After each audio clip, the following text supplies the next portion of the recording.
दोस्तों, आप में से कितने लोगों के साथ में ऐसा होता है कि जब भी आप एक कोटेशंस बना के अपने क्लाइंट को देते हो और फिर क्लाइंट का फोन आता है कि यार आपका कोटेशन बहुत ज्यादा है, जो प्राइस का वेरिएशन है वो 5,000, 10,000, 15,000, 20,000 रुपए के वेरिएशन है, वो भी 1,00,000 रुपए के कोटेशन में, और आप सिर्फ अपना सर खुजाते हो यार इतनी तो मेरी परचेज भी नहीं आ रही है, इसके बावजूद लोग इंस्टॉलेशन करके दे कैसे रहे। तो दोस्तों, अगर आपको भी यही सवाल है कि यार सच में लोग किस तरह से बहुत ही लो कॉस्ट पे जाके काम कर रहे हैं, तो वो कैसे कर रहे हैं, इस सवाल का जवाब इस वीडियो के अंदर है। तो कमेंट सेक्शन में मुझे बताइए कि आप में से कितने लोगों को ये प्रॉब्लम है। नमस्कार दोस्तों, मेरा नाम है भरत जैन। स्वागत करता हूं एक बार फिर से आप सब लोगों का हमारे इस YouTube चैनल पर। अगर आपने अभी तक मेरे इस चैनल को सब्सक्राइब नहीं किया है तो सबसे पहले जाकर हमारे इस चैनल को सब्सक्राइब करिएगा, क्योंकि ये इंडिया का सबसे बड़ा सीसीटीवी एंड सिक्योरिटी कैटेगरी का YouTube चैनल है। रिसेंटली दोस्तों, मैंने अपनी एक बुक भी लिखी जिसका बहुत अच्छा रेस्पॉन्स मुझे देखने के लिए यहाँ पर मिल रहा है, जहां पर मैंने वो स्ट्रगलिंग इंस्टॉलर की जो जर्नी है वो मैंने बताई, और उसके अंदर काफी सारे ऐसे नुस्खे दिए हुए हैं कि जहां पर आप अपनी सीसीटीवी की जो सफलता है उसकी एक राह जो है वो चुन सकते हैं। अगर बाय करना चाहते हैं तो डिस्क्रिप्शन के अंदर भी लिंक दे रहा हूं, जहां पर askbharatjain.com पे जाके बाय कर सकते हैं। इधर आई बटन में जाके आप फ्लिपकार्ट से भी बाय कर सकते हैं, अमेजोन से भी बाय कर सकते हैं, किंडल एडिशन भी आप बाय कर सकते हैं। शुरू करते हैं आज के इस वीडियो को। लेकिन इस वीडियो के अंदर मैंने 2 प्रोस्पेक्ट रखे हुए हैं। पहला prospect as a system integrator कि यार सच में लोग किस तरह से बहुत ही सस्ता प्राइस यहां पर मार्केट में प्रोवाइड कर रहे हैं, और इसके साथ साथ में कस्टमर्स के लिए भी कि आखिर में कैसे कोई इतना सस्ता आपको दे सकता है। शुरू करते हैं इस वीडियो को।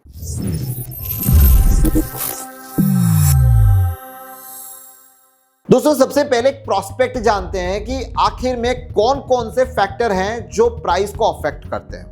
देखो, पिछले का जो टाइम था जहां पर सैलरी कम हुआ करती थी, प्रॉफिट मार्जिन हाई हुआ करते थे, लेकिन आज की तारीख में एज अ सिस्टम इंटीग्रेटर को भी पता है, और अगर आप कस्टमर है, आप खुद लगा रहे, तो आपको भी पता है कि मैन पावर की कॉस्ट बढ़ गई है, राइट। तो प्राइस तो कम होने का सवाल पैदा नहीं होता सर्विस इंडस्ट्री के अंदर, क्योंकि ये जो सीसीटीवी एंड सिक्योरिटी का जो फील्ड है वो सर्विस प्रोवाइडर का फील्ड है, ना कि प्रोडक्ट सेलिंग का फील्ड है। तो सर्विस प्रोवाइडर के हिसाब से टीम का कॉस्ट तो बड़ा है, तो इंस्टॉलेशन कॉस्ट है या फिर उसकी इंप्लीमेंटेशन कॉस्ट है, वो तो कम नहीं होने वाली, वो हमेशा बढ़ने वाली है। अब बात बचती है यहां पर आपके प्रोडक्ट्स। तो किस तरह से लोग आपको मैनिपुलेट करते हैं, आपको बोला कुछ और जाता है, दिया कुछ और जाता है, कहां पर वो चीजें हो सकती है, एक्सप्लेन में बताता हूं। सबसे पहली चीज की, जब भी आप किसी से कोटेशन मंगवाते हैं तो सबसे पहली चीज आती है आपका डीवीआर और आपका एनवीआर। तो ये डीवीआर और एनवीआर के अंदर क्या फर्क होता है? आपको हमेशा कस्टमर ये बोलेगा कि सेम ब्रांड है भाई, तूने जो दिया है वही का वही सामने वाला मेरे को इतने सस्ते में दे रहा है, और आप सर खुजा रहे हो यार इतना तो मेरा परचेज भी नहीं है, मेरी स्कीम भी काट लूं, सब काट लूं, इसके बाद भी वो चीज पॉसिबल नहीं है। तो आखिर में ये चीज कैसे पॉसिबल हो पाती है? दोस्तों, कोटेशन के अंदर हमेशा Dahua, Hikvision, CP Plus, UNV, TVT, इस तरह से ब्रांड का नाम लिखा जाता है, जिसके अंदर 4 का, 8 का, 16 का, 32 का, 64 का डीवीआर या फिर एनवीआर मेंशन होता है। अब उन डीवीआर और एनवीआर के अंदर भी अलग अलग तरह के मॉडल्स होते हैं। कोई इको मॉडल होता है, कोई थोड़ा प्रीमियम मॉडल होता है, किसी में 1 हार्ड ड्राइव सपोर्ट करती है, किसी में आपकी 2 हार्ड ड्राइव सपोर्ट करती है, किसी में 4 हार्ड ड्राइव सपोर्ट करती है। जब आप कैमरे का सिलेक्शन कर रहे होते हैं तो किसी एनवीआर के अंदर या फिर डीवीआर के अंदर सिर्फ 2 मेगापिक्सल के कैमरा सपोर्ट करेंगे, किसी के अंदर 5 मेगापिक्सल के कैमरा सपोर्ट करेंगे। अगर 5 मेगापिक्सल का कैमरा लगा भी दिया तो रिकॉर्डिंग वो आपका 2 मेगापिक्सल पे कर रहा होगा, जिसका नॉलेज बहुत ही कम लोगों को है। जो बहुत अच्छे एजुकेटेड लोग हैं, जिसको इस फील्ड का अच्छा एक्सपीरियंस है, उनको पता है कि उनको कौन सा एनवीआर या फिर डीवीआर देना है। तो सीधा यहाँ पर वेरिएशन की अगर मैं बात करूं तो 1000 से 2000 रुपए मिनिमम वेरिएशन आपको यहाँ पर देखने के लिए मिलता है। और कस्टमर को हमेशा ये लगता है भाई तू भी दावा दे रहा है, वो भी दावा दे रहा है, लेकिन तेरा रेट इतना है, उसका रेट इतना है, हाउ। तो एक आपको यहाँ पर वेरिएशन देखने के लिए मिलेगा। दूसरा वेरिएशन दोस्तों यहाँ पर आता है सीसीटीवी कैमरा ब्रांड्स के ऊपर, अवेलेबिलिटी ऑफ द ब्रांड। आजकल ट्रेंड ये चल पड़ा है कि लोग सिर्फ मेगापिक्सल के हिसाब से कैमरास बेच रहे हैं। फॉर एग्जांपल भाई, मैं आपको दे रहा हूँ 5 मेगापिक्सल, कितने में? 2500 रुपए में, 2000 रुपए के अंदर, 3000 रुपए के अंदर, राइट। तो ये क्या जो 5 मेगापिक्सल का कैमरा है, क्या वो सच में ऑथेंटिक कैमरा है जो सच में वो 5 मेगापिक्सल ही पिक्सल को जनरेट करता है या फिर नहीं? जैसा कि दोस्तों मैं हमेशा अपने वीडियो के अंदर बताता हूं, ब्रांड और नॉन ब्रांड के अंदर यही वेरिएशन है कि ब्रांड का अगर आप 2 मेगापिक्सल का भी कैमरा लोगे जो प्रॉपर ब्रांड है और किसी अदर कंपनी का 5 मेगापिक्सल का भी कैमरा लोगे, फिर भी ब्रांडेड का 2 मेगापिक्सल का जो कैमरा है उसका जो रिजल्ट है वो बेटर होगा। उसके साथ में उसकी जो ड्यूरेबिलिटी है वो भी बेटर हो। कई लोगों को ऐसा लगता है भाई मैंने तो 5 मेगापिक्सल का लगाया, एकदम बढ़िया चल रहा है यार, क्या तकलीफ है इसके अंदर, इतना सस्ता मुझे मिला है, क्या तकलीफ है? दोस्तों जब आप इसको लगा के 24/7 चलाओगे, 1 महीना 2 महीना 6 महीने के बाद में आप उस रिजल्ट को कंपेयर करोगे, तब आपको पता चलेगा जो आपने सस्ता मार्केट से लिया था उसका रिजल्ट धीरे धीरे धीरे डाउन होने लगा है और जो ब्रांड वाला कैमरा था उसका रिजल्ट वैसा का वैसा ही है। जो ड्यूरेबिलिटी है प्रोडक्ट की वो काफी मैटर करेगी यहाँ पर। सो दूसरा इंपैक्ट जो है वो आपको यहाँ पर आएगा और यहाँ पर कैमरा आपको 1000 से 1500 रुपए का वेरिएशन देखने के लिए मिलता है। और आप लोगों को लगता है कि यार सामने वाले ने सिर्फ 2 MP का दिया था, ये तो 5 MP लगा के दे रहा है और मेरा रिजल्ट तो एकदम चकाचौंध है। दोस्तों आपको पता भी नहीं चल रहा, आपकी जेब कट रही है। तीसरा आता है हार्ड ड्राइव्स के अंदर। There is 2 type of hard drives आज की तरह मार्केट में, नो डाउट अभी हार्ड ड्राइव का जो रेट है वो स्काई रॉकेट पे, लेकिन फिर भी अगर आप रिफर्बिश्ड हार्ड ड्राइव लेते हो आपको पता ही नहीं चलता कि जो आपको हार्ड ड्राइव दी जा रही है वो रिफर्बिश्ड है, क्योंकि कोई नहीं लिखता कि भाई मैं रिफर्बिश्ड दे रहा हूं या फिर मैं न्यू ब्रांडेड हार्ड ड्राइव दे रहा हूं। There is only 3 brands who are the manufacturer in this industry, WD, Seagate and Toshiba. और फिर बाकी का जो भी प्रोडक्ट है वो सब रिफर्बिश्ड में चला जाता है। कहीं ना कहीं लोग डेस्कटॉप हार्ड ड्राइव दे देते हैं, आपको नहीं पता चलता, लिखते सब कुछ एकदम प्रॉपर है, लेकिन वो वेरिएशन आपके प्रोडक्ट के अंदर ही निकलेगा। क्योंकि मैंने जैसा आपको पहले ही बता दिया यहाँ पर कि आपका मैन पावर कॉस्ट तो आप कम कर ही नहीं सकते, ऊपर से मैन पावर को जितना पैसा दिया जा रहा है यहाँ पर आदमी नहीं मिल रहे हैं, जितना कॉस्ट हम लोग पे कर रहे हैं उसके अकॉर्डिंग वो टैलेंट नहीं मिल रहा, तो आप वहां पर तो कम कर ही नहीं सकते। तो आपके पास में सिर्फ एक ही चीज है मैनिपुलेट करने के लिए, वो है आपके पास में प्रोडक्ट। हार्ड ड्राइव का गेम समझ में आया? आराम से 1000, 1500, 2000 रुपए का वेरिएशन आपको हार्ड ड्राइव के अंदर देखने के लिए मिलेगा। इसके बाद में दोस्तों आते हैं छोटे मोटे कनेक्टर्स की बात नहीं करता, उसमें ज्यादा से ज्यादा बचा के 200-500 रुपए बच जाते हैं, लेकिन आता है सबसे बड़ा रोल और वो है केबल का। दोस्तों हर बंदा जो सीसीटीवी इंडस्ट्री के अंदर काम करता है वो कभी ये नहीं बोलेगा कि भाई मैं अलॉय का केबल यूज करता हूं, यानी कि सस्ता वाला केबल यूज करता हूं। सब ये बोलते कॉपर, सर फुल कॉपर है, सर फुल कॉपर है, सर फुल कॉपर है। दोस्तों अप्रॉक्सीमेट 50% का वेरिएशन है फुल कॉपर के अंदर और अलॉय कॉपर के अंदर। जो रिजल्ट है वो इनिशियल लेवल पे आपको अच्छे दिखने के लिए मिलते हैं, बट जब उसका टाइम जाता है वैसे वैसे उस केबल के अंदर प्रॉब्लम आने लगती है और आपकी जेब कटती जाती है। आपको लगता है कि यार मैंने 15-20 हज़ार रुपए किसी और से सस्ते में काम करवा लिया है, मैंने अपना पैसा बचा लिया है, लेकिन अगर आपने 1 लाख रुपए का काम करवाया था, किसी से 80,000 में काम करवाया, वो 80,000 रुपए का काम आपका संकट में आ जाएगा। मतलब कि वो 80,000 रुपए आपके डूबने के चांसेस कई गुना ज्यादा होंगे। सो यहां पर केबल ये हो गया आपका प्रोडक्ट। इसके बाद में आता है दोस्तों कि आपके पास में किस तरह के क्वालिफाइड इंजीनियर्स हैं, टेक्नीशियंस हैं।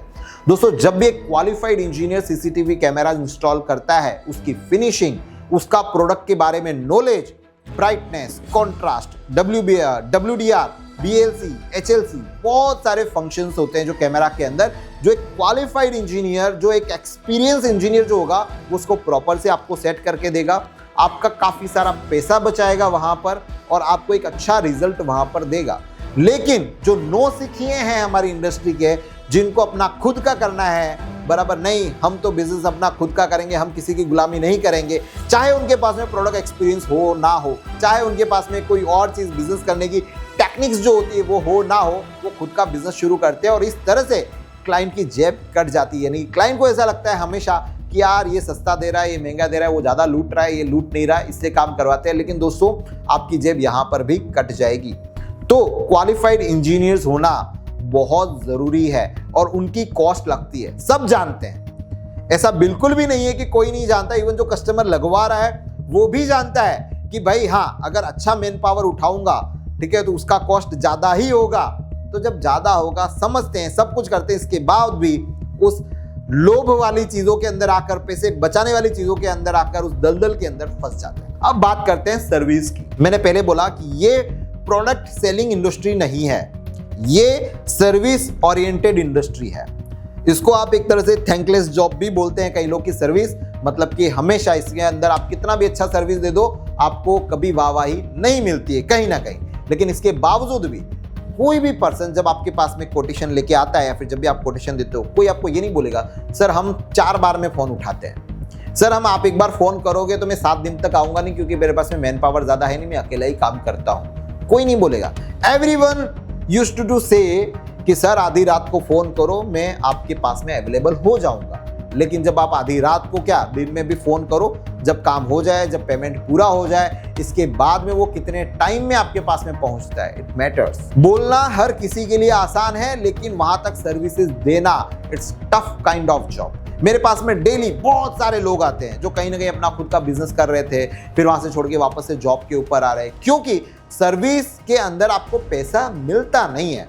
आपने एक बार में जो पैसा आपको क्लाइंट से लेना था वो आपने ले लिया है, इसके बाद में जो भी आप सर्विसेज दोगे वो आपकी जेब से जाएगा। इवन वो पेट्रोल, वो पार्किंग चार्ज भी सामने वाले की जेब से जाता है। और जब उसके पास में टीम नहीं होगी, जब वो किसी और को अपने लिए जॉब पे रखेगा नहीं, तो वो कहां तक पहुंचेगा, रोज के कितने क्लाइंट तक पहुंचेगा। इनिशियल में जब उसने स्टार्टिंग में शुरू किया था तब उसके पास में 10 कस्टमर थे, तब वो पहुंच जाता था, लेकिन इसके बाद में वो पहुंच ही नहीं पाएगा वहां तक, तो वो जॉब पे रखेगा नहीं क्योंकि उसके पास में फंड नहीं होगा, तो हमेशा आपके लिए प्रॉब्लम बनी रहेगी। सो इस वजह से भी प्राइस के अंदर जो वेरिएशन है वो आते हैं। अब बात करते हैं कि एक्चुअली सही रीजनेबल मार्जिन इस फील्ड में होता कितना है। दोस्तों अगर एक कारपेंटर भी हो ना तो वो भी अपने काम का मतलब आप मटेरियल लाके दो उसको 30 से 40% चार्ज करता है, उसको 1 साल की सर्विसेज नहीं देनी है। वो कारपेंटर है जो आपके घर के लिए फर्नीचर बना के देता है। यहाँ पर सीसीटीवी के नेटवर्क इंजीनियर्स हैं, सीसीटीवी के प्रॉपर एक्सपीरियंस टेक्नीशियंस हैं, वो लोग कितना चार्ज करने चाहिए, आपके लिए पूरा प्रोजेक्ट डिजाइन करते हैं, आपके लिए वहां पर जाकर इंस्टॉलेशंस करते हैं, इसके बावजूद भी आपको 1 साल की सर्विस ऑन साइट पर जाकर देते हैं। तो एटलीस्ट मैं ये मानता हूं कि यहाँ पर 20 से 30% की margin is very reasonable margin. अगर इससे कम में अगर कोई भी पर्सन ऑपरेट कर रहा है तो वो आपको बहुत अच्छी सर्विसेज नहीं दे सकता। हाँ, बड़े प्रोजेक्ट हैं 10 लाख के, 20 लाख के, 1 करोड़ के, तो वहां पर मार्जिन अलग लेवल के सेट किए जाते हैं। लेकिन जहां पर बात करूं 4, 8, 16, 32, 64 कैमरा, 100 कैमरा, तो वहां पर अगर वो 20% से अंदर ऑपरेट करता है तो मैं तो बोलूंगा भाई आपको बिजनेस करना ही नहीं चाहिए, आपको बिजनेस बंद कर देना चाहिए। इससे बढ़िया कोई भी कंपनी में अच्छे से जॉब कर लो, अच्छा पैसा कमाओगे, डिग्निटी के साथ में पैसा कमाओगे, अपना नाम खराब नहीं करोगे और क्लाइंट को भी एक अलग तरह का बैड एक्सपीरियंस नहीं मिलेगा, वरना हमारे इंडस्ट्री का नाम खराब हो जाएगा। यार सीसीडी वाले लोग ऐसे ही होते हैं, बोले कोटेशन देते हैं नाम का, इसके बाद में कोई आता नहीं है, राइट। सो ओवरऑल दोस्तों अब लोगों को आप एक मैं जस्ट आप लोगों के साथ में एक्सपीरियंस शेयर कर रहा था कि इस तरह से होता है। और जब भी आप हमेशा अपना सर इसी वजह से खुजाते हो यार कैसे पॉसिबल है, यार सामने वाला कैसे कर रहा है। दोस्तों वो मैनिपुलेट कर रहा है कोटेशन को, वो बोल कुछ और रहा है, दे कुछ और रहा है, कमिटमेंट कुछ और है, लेकिन वो एग्जीक्यूशन कर ही नहीं सकता। पता है सब लोगों को कि वो कर ही नहीं पाएगा। सो दोस्तों अगर इसके अलावा भी आपके दिमाग में कोई ऐसा पॉइंट है जो शायद मैं इसके अंदर ऐड करना रह गया तो आप मुझे कमेंट करके बता सकते हैं, ताकि सभी लोगों को इस बारे में पता चले कि यार और किस तरह की चीजें इस इंडस्ट्री के अंदर कोटेशन को मैनिपुलेट करने के लिए की जाती है। एक चीज बोलूंगा दोस्तों, हमेशा इथिकली बिजनेस करो, अच्छा बिजनेस करो, बिजनेस कम होगा चलेगा, लेकिन एक हेल्दी प्रॉफिट मार्जिन लेकर बिजनेस करो। और कस्टमर्स के लिए दोस्तों आपको अच्छे से पता है इन सब चीजों के बारे में। सो प्लीज जितने भी आपके पास में एज अ जो प्रॉपर कंपनी लेकर चल रहे हैं, है ना, सिस्टम इंटीग्रेटर आपके पास में आता है, अगर आप उसको उसके हिसाब से एक हेल्दी प्रॉफिट मार्जिन देते हो तो आप कभी भी दुखी नहीं होंगे अपने सिस्टम्स को लेकर, बहुत ही अच्छी सर्विस आप लोगों को मिलेगी। बस मेरा इतना ही कहना था आप सब लोगों से। मुझे लगता है कि आज का ये जो टॉपिक है वो आप लोगों को क्लियर हो गया होगा कि किस तरह से आखिर क्यों आपके हाथ से कोटेशन चले जाते हैं, आपके हाथ से बिजनेस छीन लिया जाता है और आप देखते रह जाते हो। अगर वीडियो पसंद आया हो तो दोस्तों वीडियो को लाइक करिएगा, चैनल को सब्सक्राइब नहीं किया हो तो चैनल को जाके सब्सक्राइब करिएगा। आपका कोई सुझाव है, अगला जो टॉपिक है वो किस पे आप देखना चाहते हैं मेरे वीडियो को, तो उसके बारे में कमेंट के अंदर सजेशन जरूर दीजिएगा। मिलते हैं किसी नए वीडियो में, कुछ नई बातों को लेकर, कुछ नई टेक्नोलॉजीज को लेकर, कुछ नए रिव्यूज को लेकर। तब तक आप सब लोगों का तहे दिल से बहुत बहुत धन्यवाद। जय। इतना पार्ट के लिए तब भी बंद हुआ, इसलिए मैंने आपको ये बोल दिया।